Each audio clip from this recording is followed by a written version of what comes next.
जनपद अमेठी में 22 जनवरी को अयोध्या में राम मंदिर में होने वाले प्राण प्रतिष्ठा में अब तक निमंत्रण न मिलने से अभय चैतन्य मौनी महाराज दुखी हुए। राम मंदिर निर्माण को लेकर मौनी महाराज ने अब तक 56 बार भू समाधि व 27 बार जल समाधि ले चुके हैं और 5400 किलोमीटर व कुंभ में लेट कर परिक्रमा की है। इन सब के साथ साथ 456 बार महायज्ञ और मंदिर निर्माण को लेकर करोड़ दीप प्रज्वलित किए हैं। अभय चैतन्य मौनी महाराज ने कहा कि आमंत्रण पत्र न मिलना पीड़ा का विषय है, लेकिन हम राम लला के भक्त और जीवन भर रहेंगे। हम भी पूरे विश्व के लोगों से अपील करते हैं कि आप लोग प्राण प्रतिष्ठा के दिन उत्सव की तरह मनाएं।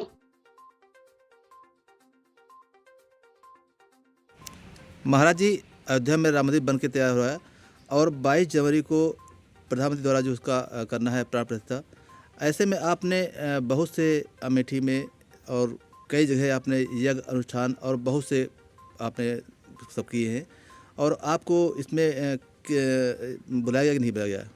देखिए, भगवान श्री राम हमारे आराध्य हैं, मेरे प्राण हैं, मेरे जीवन के सर्वस्व हैं, संपूर्ण भूमंडल के स्वामी हैं।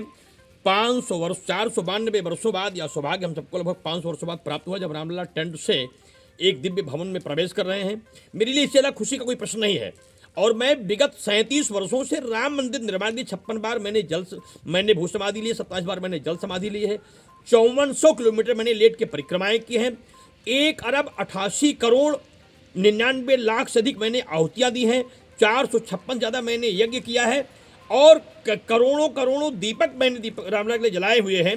लेकिन अब तक मुझे आमंत्रण तो नहीं मिला हुआ है। लेकिन मैं भगवान रामलला का भक्त हूँ और आजीवन रामलला का भक्त रहूंगा। लेकिन निश्चित रूप से कहीं न कहीं पीड़ा का विषय तो है कि जनसामान्य लोगों को भी सूचनाएं आ रही हैं और बुलाया जा रहा है, और मेरा पूरा जीवन केवल रामलला के लिए समर्पित है। मैं एकमात्र ऐसा संत हूँ जो तीर्थराज प्रयाग में भी लेट करके माघ के ठंडी के महीने में उस लोहे की चक्र प्लेट पर मैं लेट करके राम मंदिर निर्माण के लिए परिक्रमा करता हूँ, चक्रवर्ती परिक्रमा करता हूँ। उसके बाद भी हमें न कोई अभी तक सूचना आई है, न कोई पत्र आया हुआ है। इसका खेद मुझे अवश्य है, लेकिन पूरे देश के लोगों से मेरी अपेक्षा है कि आप राम मंदिर निर्माण का उत्सव मनाएं, प्रभु से प्रार्थना करें और कि भव्य मंदिर निर्माण हुआ है, यह मेरे लिए अत्यंत प्रसन्नता और मेरे जीवन के हर्ष का विषय है। इससे ज़्यादा मुझे और कुछ चाहिए नहीं था, क्योंकि मेरे जीवन की अंतिम इच्छा थी राम मंदिर निर्माण, वह मेरी आंखों के सामने हो रहा है, जिससे मैं देखने के लिए बाद में ही भले पाऊंगा, बुलाया जाए तो उस समय में जाऊंगा। क्योंकि मेरी इच्छा थी कि मैं प्राण प्रतिष्ठा की शुरुआत से लेकर के अंत तक अयोध्या में रह करके यज्ञ पूजा पाठ अनुष्ठान करके